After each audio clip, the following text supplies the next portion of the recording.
चलिए अब हम बात करते हैं कठोर मृदु अम्ल क्षारक सिद्धांत की, जिसे हम शॉर्ट में HSAB सिद्धांत भी कहते हैं।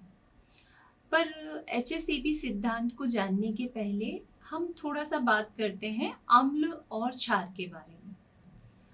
जैसा कि आप सभी जानते हो कि अम्ल और क्षार को बताने के लिए बहुत सारे वैज्ञानिकों ने अपने अपने सिद्धांत, अपनी अपनी परिभाषाएं दी, जिनमें से यदि कुछ हम महत्वपूर्ण अवधारणाओं को देखें तो अरहीनियस की अवधारणा, ब्रोंस्टेड लॉरी की धारणा, विलायक तंत्र धारणा, लक्स फ्लड सिद्धांत और लुईस का जो सिद्धांत है वो प्रमुख सिद्धांतों में से एक है। अरहीनियस ने बताया कि कोई भी पदार्थ जो जलीय विलयन में हाइड्रोजन आयन देते हैं वे अम्ल होते हैं, और वे पदार्थ जो जलीय विलयन में हाइड्रोक्सिल आयन देते हैं वे क्षार होते हैं। पर ये अवधारणा सिर्फ जलीय विलयन तक के लिए ही लागू थी।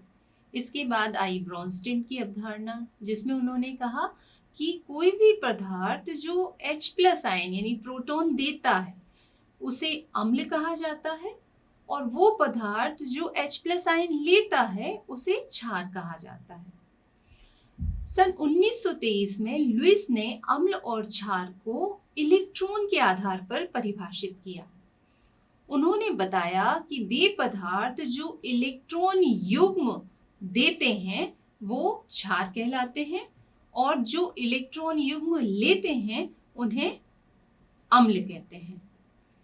लुईस के इन अम्ल और क्षारों को सन 1963 में R.G. पियर्सन ने और अधिक विस्तृत किया और कठोर एवं मृदु अम्लों की अवधारणा प्रस्तुत की।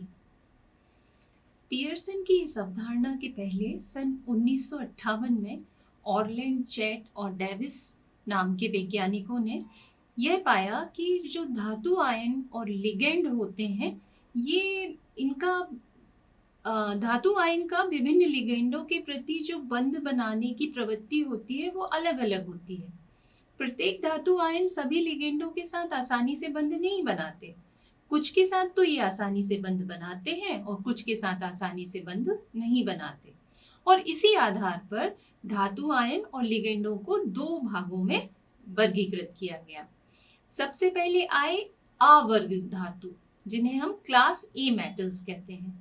इसमें वे धातु आयन जो लिगेंड को आसानी से ध्रुवित कर देते हैं रखे गए, जैसे क्षारीय धातु आयन, क्षारीय मृदा धातु आयन एवं ऐसे संक्रमण धातु आयन जिनकी ऑक्सीकरण अवस्थाएं उच्च होती हैं, उन्हें इस वर्ग में रखा गया।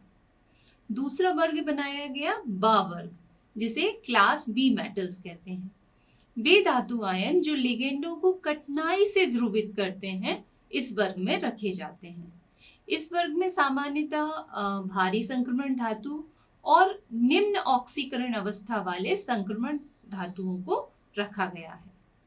इसके बाद उन्होंने लिगेंड को भी दो वर्गों में विभाजित किया। पहला आता है आवर्ग लिगेंड यानी क्लास ए लिगेंड।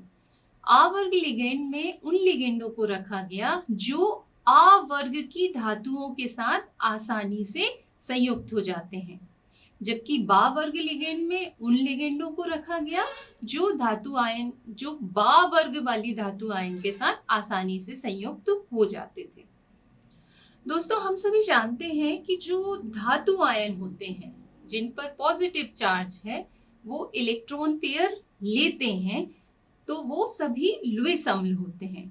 जबकि लिगेंड किसे कहते हैं? जो इलेक्ट्रॉन युग्म डोनेट करता है, और जो इलेक्ट्रॉन युग्म डोनेट करता है वो तो लुईस क्षार होते हैं। इसलिए लिगेंड, सारे लिगेंड क्या होते हैं? जनरली लुईस क्षार होते हैं। तो सारे धातु आयन लुईस अम्ल और सारे लिगेंड लुईस क्षार होते हैं। पियर्सन ने ये जो धातु आयन के हमने विभिन्न वर्ग रखे, इन्हीं को वर्ग आ वाले धातु आयन को कठोर शब्द का प्रयोग किया और वर्ग बा वाले धातु आयनों के लिए मृदु शब्द का प्रयोग किया। ठीक इसी प्रकार आ वर्ग वाले लिगेंड को कठोर क्षार कहा और बा वर्ग वाले लिगेंड को कठोर मृदु क्षार कहा। तो आ वर्ग धातु आयन कठोर अम्ल और आ वर्ग लिगेंड कठोर क्षार कहलाते हैं। इसी प्रकार बा वर्ग वाले धातु आयन मृदु अम्ल और बा वर्ग वाले लिगेंड मृदु क्षार कहलाए। वे अम्ल एवं क्षार जो मृदु और कठोर वर्गों के बीच में आते हैं उन्हें सीमा रेखा अम्ल क्षार कहा जाता है। चलिए तो अब डिटेल में हम देखते हैं कि ये कठोर अम्ल और मृदु अम्ल क्या होते हैं। तो सबसे पहले हम बात करते हैं कठोर अम्ल की। वे लुईस अम्ल जो अपेक्षाकृत कठिनाई से ध्रुवित होते हैं कठोर अम्ल कहलाते हैं, जैसे लिथियम आयन या बात करें सोडियम आयन की। तो इनके मुख्य लक्षण क्या हैं? ये जितने भी कठोर अम्ल हैं इनका यदि हम आकार देखें तो इनका परमाणु का जो आकार होता है वो छोटा होता है। जैसे लिथियम आयन का आकार कैसा होता है? बहुत छोटा होता है। फिर सामान्यतः ये अक्रिय गैस का विन्यास रखते हैं, यानी S2P6 इनका विन्यास होता है। फिर हम देखें कि ये या इनके इलेक्ट्रॉन ग्राही जो परमाणु होते हैं वो उच्च धनावेशित होते हैं। और आगे यदि हम देखें तो ये सभी उच्च ध्रुवीय क्षमता रखते हैं, परंतु स्वयं बहुत कठिनाई से ध्रुवित होते हैं। अर्थात हम कह सकते हैं कि ये लिगेंड को यानी ऋणायन को तो आसानी से ध्रुवित कर सकते हैं, परंतु स्वयं कठिनाई से ध्रुवित होते हैं। फिर यदि आप विद्युत ऋणात्मकता देखें तो ये कम विद्युत ऋणात्मक होते हैं, यानी कि ये अधिक विद्युत धनात्मक होते हैं और ये सक्रिय धातु होते हैं। इसके बाद यदि हम बात करें मृदु अम्ल की तो वे लुईस अम्ल जो अपेक्षाकृत आसानी से ध्रुवित हो जाते हैं मृदु अम्ल कहलाते हैं, जैसे कि सिल्वर आयन, जैसे कि कॉपर आयन, है ना। तो यदि हम इनके लक्षणों की बात करें कि ये किस तरीके के आयन हैं जो मृदु अम्ल बनाते हैं, तो आप देखेंगे कि सारे मृदु अम्लों का आकार बहुत बड़ा होता है। साथ ही ये या इनका जो इलेक्ट्रॉन ग्राही परमाणु होता है वो निम्न धनावेशित होता है और सामान्यतः इनमें एकाकी इलेक्ट्रॉन युग्म होते हैं। पर यदि आप इनका विन्यास देखेंगे तो ये अक्रिय गैस विन्यास नहीं रखते, यानी ये S2P6 स्टेट में नहीं होते। फिर यदि हम इनकी ध्रुवणता की बात करें तो ये इनकी ध्रुवणता कम होती है, यानी ये किसी भी लिगेंड को ऋणायन को कठिनाई से ध्रुवित कर पाते हैं। और यदि आप इनकी विद्युत ऋणात्मकता देखें तो ये अपेक्षाकृत कम विद्युत ऋणात्मक होते हैं, पर जब आप तुलना करेंगे दो धातुओं के बीच में तो इनकी विद्युत ऋणात्मकता अपेक्षाकृत अधिक होती है। फिर ये कम सक्रिय धातु होते हैं, जैसे कि कॉपर हो गया, सिल्वर हो गया, तो ये सक्रिय धातु नहीं है, लगभग नोबल मेटल है। तो इस तरीके से कठोर अम्ल और मृदु अम्लों को उन्होंने विभाजित किया। चलिए अब बात करते हैं कठोर क्षार की। तो वो लिगेंड या वे लुईस क्षारक जो अपेक्षाकृत कठिनाई से ध्रुवित होते हैं कठोर क्षारक कहलाते हैं, जैसे कि फ्लोराइड, जैसे कि हाइड्रोक्साइड आयन। तो ये कठोर क्यों होते हैं? इनमें क्या लक्षण पाए जाते हैं? तो यदि आप इनको ध्यान से देखें तो इनका जो इलेक्ट्रॉन दाता परमाणु है, यानी वो परमाणु जो इलेक्ट्रॉन डोनेट करता है, उसका आकार बहुत छोटा होता है। साथ ही आप देखेंगे कि इनके इलेक्ट्रॉन डोनेट करने वाले परमाणु पर जो आवेश होता है वो बहुत कम होता है, यानी ये निम्न ऋण आवेश रखते हैं। ये कठिनाई से ध्रुवित होते हैं और इनकी विद्युत ऋणात्मकता यदि आप देखें तो इनकी विद्युत ऋणात्मकता बहुत ज्यादा होती है। साथ ही ये अत्यधिक क्रियाशील अधातु होते हैं, यानी इनकी क्रियाशीलता कैसी होती है? ज्यादा होती है। जबकि यदि हम मृदु क्षारक देखें तो मृदु क्षारक वे लुईस क्षारक यानी ऐसे लिगेंड होते हैं जो अपेक्षाकृत आसानी से ध्रुवित हो जाते हैं, जैसे कि आयोडाइड, जैसे कि साइनाइड आयन, है ना। तो अब इन मृदु क्षारकों में क्या लक्षण होते हैं? तो इनके जो लक्षण हैं वो कठोर क्षारकों से एकदम विपरीत होंगे, यानी कि इनका जो इलेक्ट्रॉन दाता परमाणु है वो यहाँ पर बड़ा आकार का होगा। साथ ही इस इलेक्ट्रॉन दाता परमाणु पर जो आवेश होगा वो बहुत ज्यादा होगा, यानी ये उच्च ऋण आवेश रखते हैं। फिर ये आसानी से ध्रुवित हो जाते हैं। और यदि आप इनकी विद्युत ऋणात्मकता की तुलना करें तो ये अपेक्षाकृत कम विद्युत ऋणात्मक होते हैं। और अधातुओं से यदि हम इनकी क्रियाशीलता की तुलना करें तो ये कम सक्रिय अधातु होते हैं। कठोर एवं मृदु अम्ल और क्षारकों के बाद कुछ अम्ल या क्षारक ऐसे होते हैं जिनके लक्षण इन दोनों यानी कठोर और मृदु के बीच के होते हैं।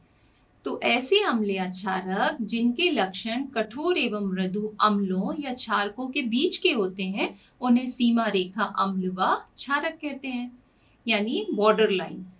तो सीमा रेखा अम्ल किसी क्षारक को ना तो आसानी से ध्रुवित कर पाते हैं और ना ही अधिक कठिनाई से, मतलब इनकी जो रिएक्टिविटी होती है या ध्रुवण क्षमता हम बोलें तो ये बीच की होती है।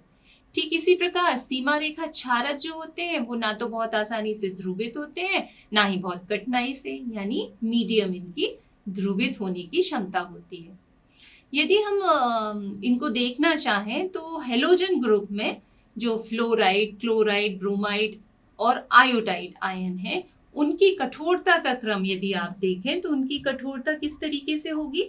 सबसे पहले F minus, Cl minus, Br minus और आयोडाइड माइनस। तो हमने देखा था कि जिसका आकार छोटा होता है वो कठोर ज्यादा होता है और सबसे कम आकार है फ्लोराइड आयन का, इसलिए सबसे कठोर कौन होगा, फ्लोराइड आयन। इसके बाद क्लोराइड, फिर ब्रोमाइड और आयोडाइड। यानी हम कह सकते हैं कि ये जो फ्लोराइड आयन है ये सबसे ज्यादा कठोर है, हार्ड है, जबकि ये जो आयोडाइड आयन है उसकी कठोरता सबसे कम है, यानी कि ये मृदु है। तो फ्लोराइड आयन जो है वो कठोर क्षार है और आयोडाइड मृदु क्षार है। और इनके बीच आने वाले जैसे कि ब्रोमाइड आयन तो ये बॉर्डर लाइन कहलाएगा। इसकी जो क्षारीयता है वो कठोर और मृदु के बीच की होगी। तो इस तरीके से कुछ अम्ल और क्षारक सीमा रेखा अम्ल और क्षारक कहलाते हैं। दोस्तों, जब आपने मेटलर्जी पढ़ी होगी तो आपने विभिन्न अयस्कों के नाम देखे होंगे, उनके सूत्र देखे होंगे।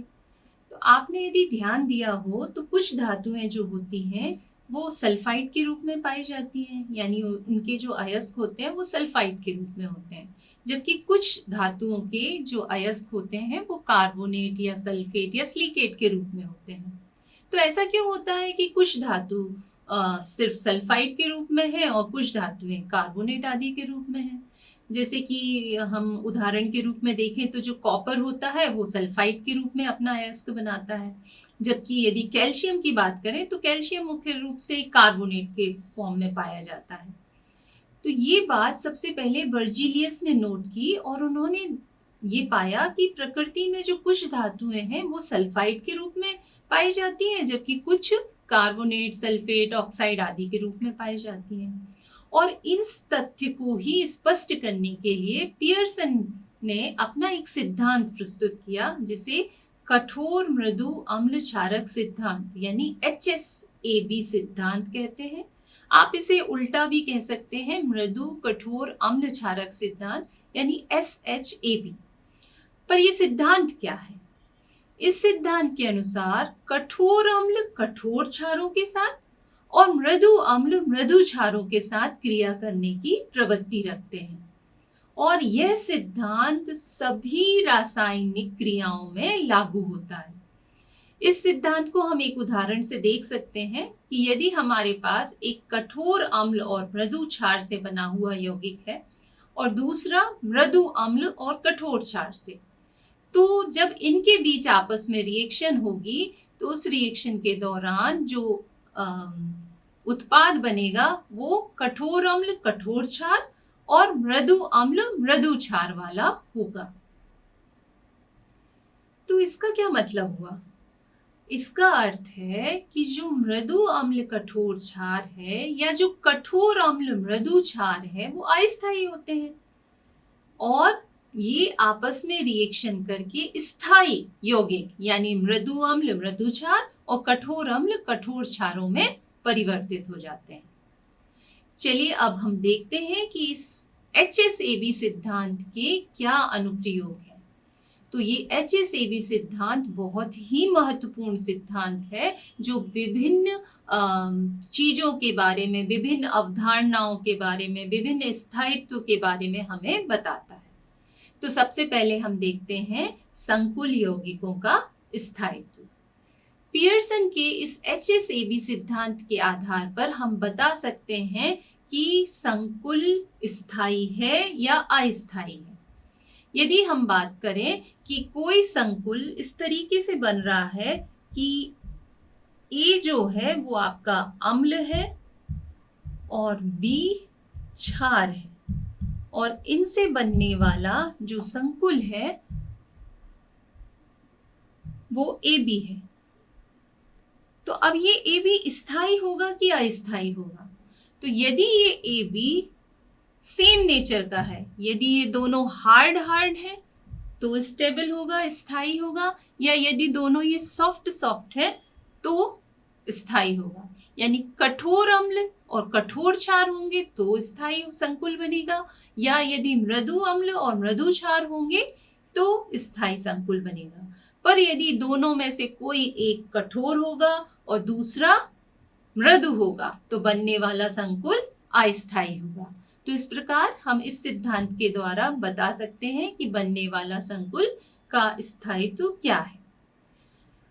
उदाहरण के लिए हम देखते हैं कि Ag ये विभिन्न हेलोजन के साथ मिलकर किस तरीके के हेलाइड वाले संकुल बनाता है। तो ये फ्लोराइड आयन के साथ रिएक्शन करता है और AgF2- आयन बनाता है। यदि ये Cl के साथ रिएक्शन करे तो AgCl-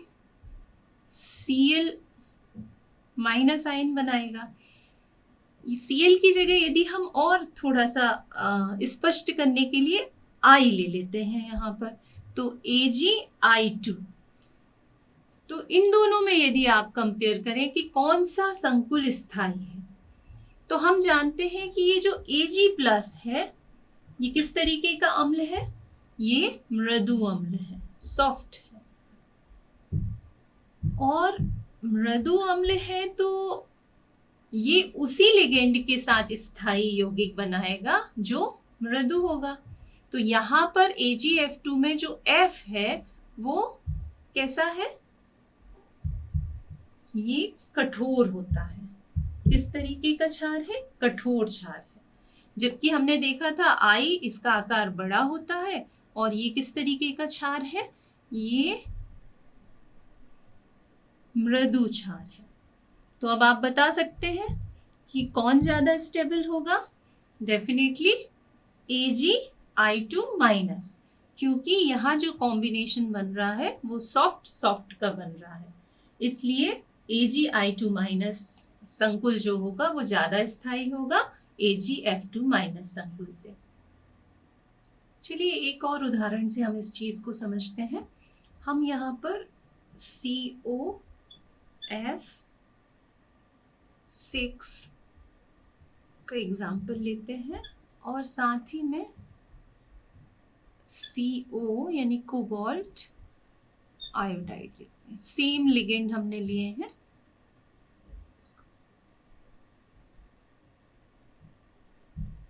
तो इनमें यदि हम स्थायित्व को देखें तो यहाँ आप देख सकते हैं कि जो कोबाल्ट है उस कोबाल्ट की ऑक्सीडेशन स्टेट होती है +3 और ये कोबाल्ट कैसा है? हार्ड है, यानी कि कठोर अम्ल है। तो चूंकि ये कठोर अम्ल है इसलिए ये किस लिगेंड के साथ, किस क्षार के साथ स्थायी कंपाउंड बनाएगा? तो ये बनाएगा, कठोर है तो कठोर लिगेंड के साथ। और हम जानते हैं कि जो F- होता है वो कठोर होता है और जो I- है वो कैसा है? मृदु। तो कठोर का कॉम्बिनेशन यहाँ पर रहेगा, जबकि यहाँ पर हार्ड एंड सॉफ्ट यानी कठोर और मृदु। तो कौन सा स्थायी होगा? COF6 3- आयन है ना, यानी COF6 3- आयन का स्थायित्व COI6 3- से ज्यादा होगा। अब ये तो बात की हमने जब हमारे लिगेंड समान प्रकृति के थे, मतलब लिगेंड सेम थे। अब हम बात करते हैं ऐसे संकुलों की जिनमें भिन्न भिन्न लिगेंड हैं। तो वो संकुल जिनके केंद्रीय धातु परमाणु आयन के साथ जुड़े लिगेंड अलग अलग प्रकार के होते हैं, वो भिन्न भिन्न लिगेंड वाले यौगिकों का स्थायित्व हम कैसे निर्धारित करेंगे। अभी तक हमने जो उदाहरण देखे थे वो समान लिगेंड वाले थे, पर अब हम बात करते हैं उन संकुलों की जिनमें लिगेंड अलग अलग प्रकृति के भी होते हैं। यानी केंद्रीय धातु परमाणु के साथ जब एक से अधिक प्रकार के लिगेंड जुड़े होते हैं तो उनके स्थायित्व का निर्धारण कैसे किया जाता है। उदाहरण के लिए यहाँ हम देखें कि कोई जो संकुल है वो इस प्रकार का है,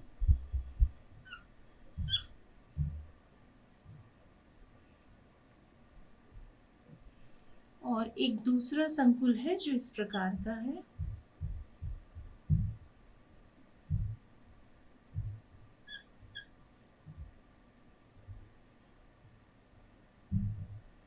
तो इन दोनों में से कौन ज्यादा स्थायी होगा। तो अभी हमने देखा था कि ये जो CO होता है ये कैसा होता है, हार्ड, ठीक है। तो ये हो गया हार्ड यानी कठोर अम्ल। NH3 की जो यदि हम प्रकृति की बात करें तो ये किस तरीके का क्षारक है, ये भी हार्ड होता है, हार्ड, ये हार्ड एसिड, ये हार्ड बेस, ठीक है। तो ये NH3 हो गया हार्ड बेस। और यदि हम बात करें आयोडाइड की तो आयोडाइड कैसा होता है, सॉफ्ट बेस है, सॉफ्ट मृदु है। और जो फ्लोराइड है ये कैसा होता है, ये हार्ड है। तो यहाँ आप कॉम्बिनेशन देख सकते हैं कि यहाँ हार्ड हार्ड और सॉफ्ट का कॉम्बिनेशन हो रहा है, जबकि यहाँ पर हार्ड हार्ड और हार्ड का कॉम्बिनेशन हो रहा है।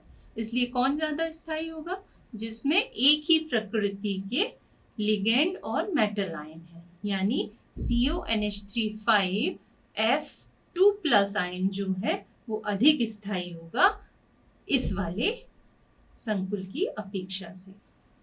चलिए अब हम देखते हैं द्विअपघटनी क्रिया यानी डबल डिकम्पोजिशन रिएक्शन को। तो HSAB सिद्धांत के द्वारा हम अनेक द्विअपघटनी क्रियाओं के स्पष्टीकरण को यहाँ पर आसानी से समझ सकते हैं कि ये द्विअपघटनी क्रियाएं क्यों होती हैं। हम जानते हैं कि जो यौगिक या ऐसे संकुल जो हार्ड और सॉफ्ट का कॉम्बिनेशन होंगे वो अस्थायी होते हैं, और जो सेम नेचर का कॉम्बिनेशन यानी कठोर कठोर और मृदु मृदु यदि उनका कॉम्बिनेशन होता है तो वो स्थायी होते हैं। तो यदि कोई हमारे पास कोई सॉल्ट ऐसा है जिसमें कॉम्बिनेशन हार्ड और सॉफ्ट का है, तो वो यदि दूसरे सॉल्ट के साथ रिएक्शन करेगा तो किस तरीके से रिएक्शन करेगा या ये रिएक्शन क्यों होगी। तो हम देख सकते हैं यहाँ लिथियम आयोडाइड और सीजियम फ्लोराइड के बीच यदि रिएक्शन होगी तो कैसी रिएक्शन होगी। तो सीजियम हम जानते हैं बड़े आकार का होता है, बड़ा साइज है इसका, इसलिए इसका नेचर कैसा है, सॉफ्ट होगा। जबकि जो फ्लोराइड आयन होता है ये हार्ड नेचर का होता है, कठोर होता है। तो यहाँ पर दोनों कॉम्बिनेशन कैसे बन रहे हैं, अपोजिट नेचर के हैं, सेम नेचर के नहीं है। तो इसलिए जब इनके बीच रिएक्शन होगी तो रिएक्शन के बाद ये किस तरीके से बन जाएंगे, लिथियम फ्लोराइड के साथ रिएक्शन कर लेगा और सीजियम किसके साथ रिएक्शन कर लेगा, आयोडाइड के साथ। क्यों, क्योंकि लिथियम हार्ड है और यहाँ फ्लोराइड भी हार्ड हो गया और सीजियम सॉफ्ट है और आयोडाइड भी सॉफ्ट हो गया। तो ये चूंकि अस्थायी थे इसलिए ये डबल डिकम्पोजिशन रिएक्शन हुई और डिकम्पोजिशन होने के बाद जो प्रोडक्ट बना वो स्टेबल प्रोडक्ट बना। HSAB सिद्धांत के द्वारा उभय द्विदंती लिगेंड यानी एम्बिडेंटेड लिगेंड युक्त संकुल में आयनों की जो बंध प्रकृति होती है उसकी व्याख्या भी आसानी से की जा सकती है। एम्बिडेंटेड लिगेंड यानी द्विदंती लिगेंड क्या होते हैं? ये वो लिगेंड होते हैं जो मेटल आयन के साथ अलग अलग तरीके से अलग अलग परमाणु के द्वारा जुड़ सकते हैं। उदाहरण के लिए मैं एक एग्जांपल आपको देती हूँ SCN- आयन का। तो ये S से भी मेटल आयन से जुड़ सकता है और N से भी मेटल आयन से जुड़ सकता है। तो इसे कहते हैं हम उभय द्विदंती लिगेंड। तो HSAB सिद्धांत के द्वारा हम बता सकते हैं कि जो ये उभय द्विदंती लिगेंड है ये किस परमाणु से जुड़ेगा। तो चलिए हम इसका एप्लीकेशन यहाँ पर देखते हैं। और यहाँ सबसे पहले हम बताते हैं कि ये S यानी यदि S से जुड़ेगा तो S कैसा होता है? S जो है वो सॉफ्ट नेचर का होगा S, और N जो है वो किस तरीके का होगा? हार्ड नेचर का होगा। तो चलिए हम देखते हैं कि ये विभिन्न प्रकार की मेटल आयन के साथ किस प्रकार जुड़ता है। तो यदि हम एक मेटल आयन लेते हैं, मान लीजिए पैलेडियम हमने ली, तो ये आयन जो होता है वो सॉफ्ट एसिड है। तो जब HCN इसके साथ रिएक्शन करेगा तो जो कॉम्प्लेक्स बनेगा वो किस तरीके से जुड़ना चाहिए इसको? चूंकि ये सॉफ्ट एसिड है इसलिए इसे किस साइड से जुड़ना चाहिए? इसे S से जुड़ना चाहिए, क्योंकि तब इसका जो कॉम्बिनेशन होगा वो सेम नेचर का होगा। तो किस तरीके का कंपाउंड बनेगा? PdSCN hole 4 2-। ठीक है, तो ये भी सॉफ्ट एसिड और ये भी सॉफ्ट बेस, यानी दोनों का नेचर कैसा हो गया? सॉफ्ट सॉफ्ट, यानी ये कैसे हो गए? स्टेबल। पर यदि यही HCN किसी दूसरे एसिड, जैसे कि हम बात करें कोबाल्ट आयन के साथ इसको जुड़ना है, तो जो कोबाल्ट आयन है ये बॉर्डर लाइन है, और यदि हम पैलेडियम से इसकी तुलना करें तो अब ये अपेक्षाकृत हार्ड होता है। तो ये किस तरीके का एसिड है? हार्ड एसिड है। तो जब ये HCN के साथ रिएक्शन करेगा तो जो HCN है वो इसके साथ किस परमाणु से जुड़ेंगे? तो चूंकि इसका नेचर हार्ड है और हम जानते हैं S का नेचर तो सॉफ्ट होता है, सल्फाइड की साइड से यदि ये जुड़ेगा, जबकि यदि ये N से जुड़ेगा तो ये जो दाता परमाणु है नाइट्रोजन, ये होता है हार्ड नेचर का। तो हार्ड नेचर का होने के कारण इसका कॉम्बिनेशन इस तरीके से होगा कि ये HCN NCS के फॉर्म में जुड़ेगा। किस फॉर्म में जुड़ेगा? NCS के फॉर्म में। तो हमारा जो कंपाउंड बनेगा वो आप देख सकते हैं इस फॉर्म में होगा। तो हम बता सकते हैं कि कोई भी ये जो एम्बिडेंट लिगेंड है वो किस मेटल आयन के साथ किस तरीके से जुड़ेंगे। HSAB सिद्धांत के द्वारा हम उत्प्रेरकों के विषाक्त होने की घटना का भी स्पष्टीकरण कर सकते हैं। दोस्तों, जैसा कि हम सब जानते हैं कि उत्प्रेरक वे पदार्थ होते हैं जिनकी सरफेस पर कई सारी फ्री वैलेंसीज होती है, और ये फ्री वैलेंसीज के द्वारा वो रिएक्टेंट से जुड़ते हैं। परंतु कभी कभी क्या होता है कि उत्प्रेरक के साथ पर्टिकुलर कोई एक यौगिक यदि आ जाए तो वो उसकी रिएक्टिविटी को कम कर देता है, जिसे हम कहते हैं उसका विषाक्त होना।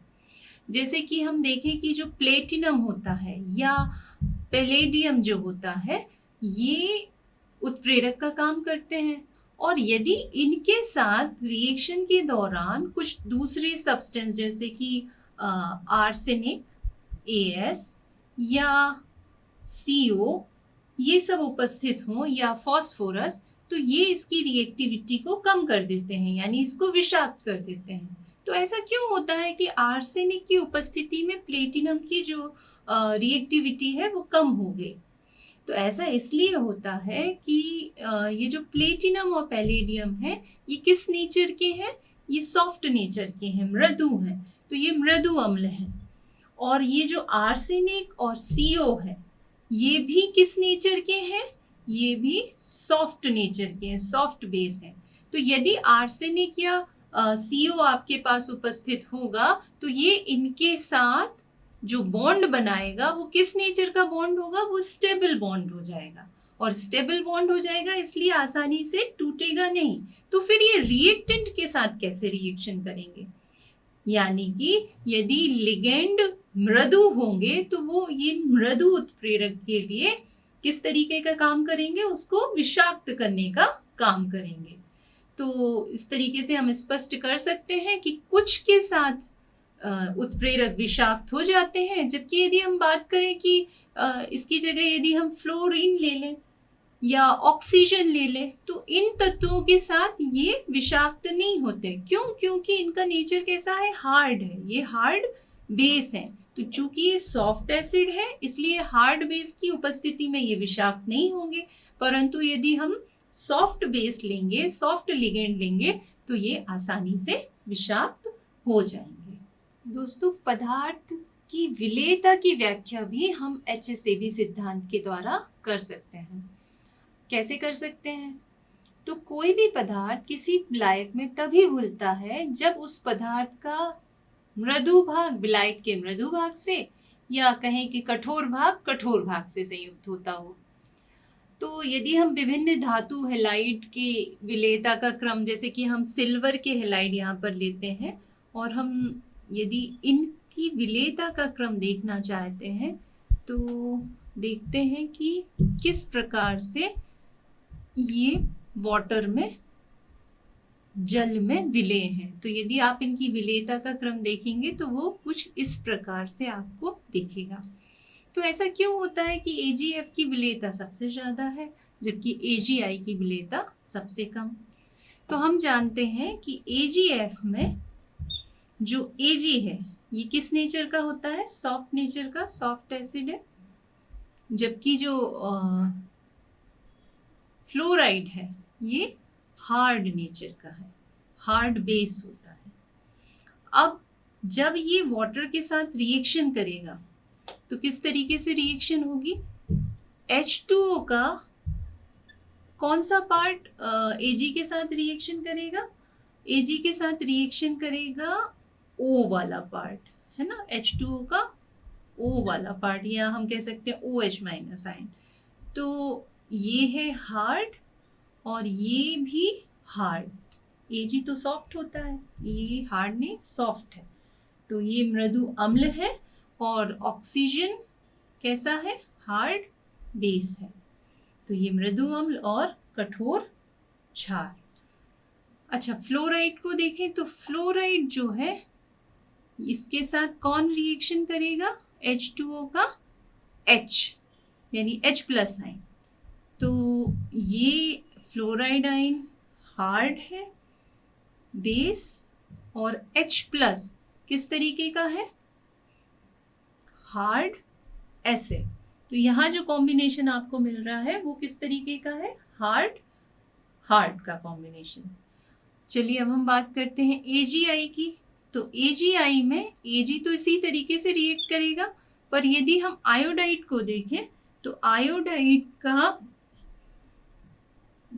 किसके साथ रिएक्शन होगी, रिएक्शन या किससे वो जुड़ेगा, तो वाटर के H प्लस वाले पार्ट के साथ, यानी कि ये हो गया आपका सॉफ्ट बेस और H प्लस हो गया हार्ड एसिड। ठीक है, तो यहाँ जो कॉम्बिनेशन बन रहा है वो मृदु अम्ल और कठोर क्षार, और मृदु क्षार कठोर अम्ल, यानी दोनों कॉम्बिनेशन कैसे हैं, विपरीत नेचर के हैं। जबकि जो फ्लोराइड में यदि आप देखते हैं तो जो फ्लोराइड वाला पार्ट है ये सेम नेचर का है, सेम नेचर का होने के कारण ये घुल जाएगा, पानी में आसानी से आयनित हो जाएगा। तो इसी कारण सिल्वर हैलाइड में जो AgF होता है ये आसानी से जल में विलेय हो जाता है, जबकि AgI जल में अविलेय होता है। तो इस तरीके से हम विभिन्न यौगिकों की विलेयता का स्पष्टीकरण कठोर मृदु अम्ल क्षारक धारणा के द्वारा कर सकते हैं। HSAB सिद्धांत के द्वारा हम विभिन्न धातु आयनों के जैविक रसायन यानी बायोलॉजिकल केमिस्ट्री, उनका औषधि विज्ञान जैसे मेडिसिनल वैल्यू या टॉक्सिकोलॉजी यानी विष विज्ञान की व्याख्या भी बहुत आसानी से कर सकते हैं। आप सभी जानते हैं कि हमारे लिए कुछ धातुएं जैसे कि सोडियम, पोटेशियम, मैग्नीशियम, कैल्शियम आदि कुछ मात्रा में बहुत आवश्यक होती है हमारे शरीर के लिए। जैसे कि ये भी आप जानते होंगे कि जो कैल्शियम आयन है वो हमारी हड्डियों, दांतों आदि में कैल्शियम कार्बोनेट या फॉस्फेट के रूप में रहता है। तो क्यों रहता है? क्योंकि जो कैल्शियम आयन है ये हार्ड एसिड है और ये कार्बोनेट या फॉस्फेट जो कि हार्ड बेस है, इनके साथ रिएक्शन करके स्टेबल कंपाउंड बनाता है, इसलिए वो कैल्शियम कार्बोनेट या कैल्शियम फॉस्फेट के रूप में हमारे बॉडी में हमारी बोन्स में, दांतों में आदि में पाया जाता है। ठीक इसी प्रकार हमारे शरीर में कुछ एमिनो एसिड्स होते हैं। उनमें से एक एमिनो एसिड्स का नाम है सिस्टाइन। इस सिस्टाइन में एसएस बॉन्ड पाया जाता है और इस एसएस बॉन्ड से जो हमको क्षार मिलेगा वो कौन सा क्षार मिलेगा? S2 minus ion. यानी कि ये किस तरीके का क्षार है? ये सॉफ्ट बेस है ना, मृदु क्षार है। तो यदि हम हमारी बॉडी में ऐसे कंपाउंड लेंगे जिसमें सॉफ्ट एसिड हो, तो सॉफ्ट एसिड जैसे कि हमने देखा था कि जो मर्क्यूरस आयन है या मर्क्यूरी आयन है वो कैसे होते हैं? सॉफ्ट होते हैं। हमने देखा था कि जो लेड आयन है ये भी कैसा होता है? सॉफ्ट होता है। तो जब ये सॉफ्ट एसिड हमारी बॉडी में आएंगे तो वो इस सॉफ्ट बेस के साथ रिएक्शन करके स्टेबल कंपाउंड बना लेंगे। तो हमें जो अमीनो एसिड चाहिए वो क्या हो जाएगा? वो टूट जाएगा। यानी ये सॉफ्ट एसिड हमारी बॉडी के लिए किस तरीके का काम करेंगे? विष का काम करेंगे, पॉइजन की तरह काम करेंगे। ठीक इसी प्रकार हम जानते हैं कि जो कार्बन मोनोऑक्साइड होता है वो एक मृदु क्षार की तरह व्यवहार करता है और हमारी बॉडी में जो हीमोग्लोबिन पाया जाता है उसमें आयरन होता है और आयरन जो है एक सीमा रेखा अम्ल की तरह व्यवहार करता है। तो ये आयरन जो हार्ड एसिड, यदि हम ऑक्सीजन की बात करें तो ये हार्ड बेस है और ये सॉफ्ट बेस है, जबकि ये Fe2+ क्या है? बाउंड्री लाइन है यानी सीमा रेखा है। तो ये Fe2+ जो सीमा रेखा अम्ल है ये हार्ड बेस की अपेक्षा सॉफ्ट बेस के साथ ज़्यादा स्थायी यौगिक बनाता है। तो यदि हमारी बॉडी में कार्बन मोनोऑक्साइड आया तो वो कार्बन मोनोऑक्साइड आयरन के साथ रिएक्ट करके स्टेबल कंपाउंड बनाएगा और हमारे ब्लड में जो ऑक्सीजन की ज़रूरत है उसके लिए आयरन को फ्री नहीं होने देगा, जिसके कारण हमको ऑक्सीजन लेने में क्या हो जाएगी? कठिनाई हो जाएगी। इसीलिए जब कार्बन मोनोऑक्साइड युक्त कोई पदार्थ हमारी बॉडी में जाता है तो वो किसकी तरह काम करता है? विष की तरह काम करता है। इसी प्रकार दूसरी गैसें जैसे फॉस्फीन, अर्सीन या हाइड्रोजन सल्फाइड आदि भी हमारे लिए विष की तरह काम करते हैं। चलिए अब बात करते हैं सहजीवता की यानी सिम्बायोसिस की। दोस्तों ये पाया गया है कि जो कठोर क्षारक होते हैं वो उस अम्ल के प्रति अधिक आकर्षण रखते हैं जो पहले से ही कठोर क्षार से जुड़े होते हैं। ठीक इसी प्रकार जो मृदु क्षारक होते हैं वो भी किसी यौगिक में उपस्थित उस अम्ल के प्रति अधिक आकर्षण रखते हैं जो पहले से ही किसी मृदु क्षारक से जुड़े रहते हैं। और क्षारकों की इस टेंडेंसी को, इस प्रवृत्ति को ही सहजीवता कहते हैं। उदाहरण के लिए हम देख सकते हैं कि जो BF3 है तो इस BF3 में 3 फ्लोराइड आयन जुड़े हुए हैं और ये BF3 जब NH3 से रिएक्शन करता है तो क्या होता है? हम जानते हैं कि BF3 में जो F- आयन है वो कैसा है? कठोर क्षार है, हार्ड बेस है। ठीक है, और ये किससे जुड़ा हुआ है? कठोर अम्ल से। अब यहाँ NH3 में N भी कैसा है? ये भी कठोर क्षार है। ठीक है, तो NH3 की प्रवृत्ति होती है कि ये B से जुड़ जाए। क्यों? क्योंकि B ऑलरेडी पहले से ही कठोर क्षार से जुड़ा हुआ है। तो जब ये रिएक्शन करते हैं तो क्या बन जाता है? F3B, और ये जो NH3 है वो इसको कोऑर्डिनेशन बॉन्ड के थ्रू इलेक्ट्रॉन पेयर डोनेट कर देता है। तो इस तरीके का हमको कंपाउंड मिलता है। ठीक इसी तरीके से यदि हम BH3 की बात करें तो BH3 में बोरॉन जो है 3 हाइड्राइड आयनों से जुड़ा हुआ है, और जो हाइड्राइड आयन होते हैं H- जो होते हैं ये सॉफ्ट बेस होते हैं। कैसे होते हैं? सॉफ्ट बेस होते हैं। तो जब BH3 की रिएक्शन किसी दूसरे हाइड्राइड आयन से कराई जाती है जो कि सॉफ्ट बेस है, तो ये फिर से BH3 से जुड़ जाता है और कोऑर्डिनेशन बॉन्ड बनाता है, और किस तरीके का कंपाउंड बनाएगा?